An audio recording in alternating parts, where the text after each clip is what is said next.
Hello, fifth grade. This week we begin multiplying fractions in our math lessons. Our learning target today, I can multiply fractions and whole numbers using models or the traditional algorithm. So when we multiply fractions, unlike adding or subtracting fractions, where we must make sure we have like fractions, we have to have those common denominators so that we're adding or subtracting like pieces together. Multiplication works differently.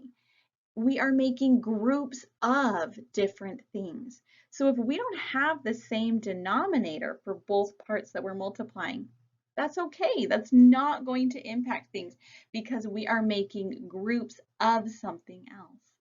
So when you multiply, whether you're using a model or the traditional algorithm, it's okay for multiplication and division if your denominators are not common first.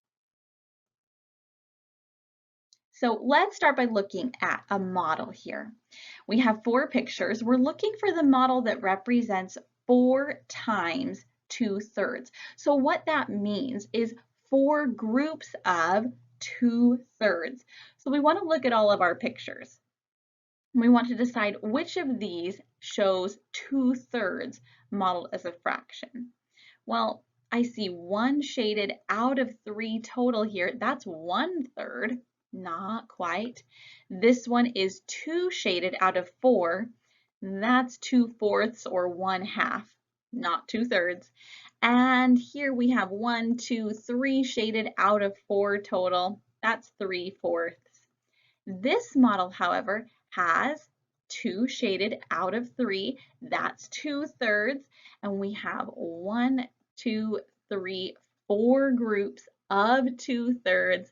This is our correct model. Let's go the opposite direction now. We have a model here and we want to write a multiplication equation represented. So first I want to figure out what fraction is being modeled. I see 4 shaded out of 5 total. So this is the fraction 4/5. And I think how many groups of 4/5 do I have? 2, 1, 2. So this is 4/5 times the whole number 2.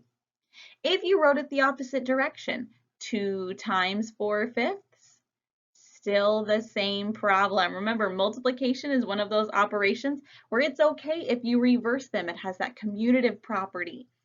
So either direction, still the correct equation. When using the traditional algorithm instead of a model to represent, the first thing you're going to want to do is make sure you're multiplying two fractions together. So when we have a whole number times a fraction, we can rewrite that whole number as a fraction. We know that a fraction bar means the same as division. So I want to have a whole number 5. I can put a fraction bar or division symbol over a 1. I think 5 divided by 1, yeah, that still equals 5. That still represents the whole number 5 here. So 5 over 1 times 3/4. So I'm just going to rewrite this down below. When you are multiplying fractions, it's okay, again, that they don't have common denominators because we're multiplying. This is a different operation than adding or subtracting where they must stay in common. So what you do is multiply the numerators, multiply the denominators.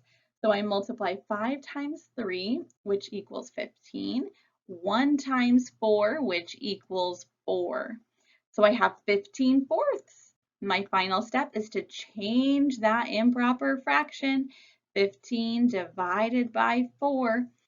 I am going to write up here, just for lack of space, 4 goes into 15 3 times. 3 times 4 is 12. 15 minus 12 is 3. And I'm going to leave 4 as my denominator. So 3 3/4, my final answer. Let's try one more, this time where they had the fraction first and the whole number second.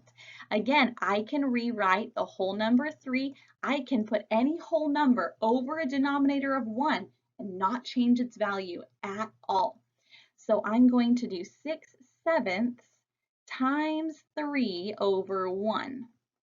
I know that 6 times 3 is 18. 7 times 1 is 7. I need to fix that improper fraction. 18 divided by 7. 7 goes into 18. Again, I'm going to write it up top. 2 times. 2 times 7 is 14. 18 minus 14 is 4. I leave my denominator as 7. So 2 and 4/7. So whether you prefer the model method or the algorithm, you will still get that same answer. Use the method that makes the most sense to you when multiplying fractions and whole numbers.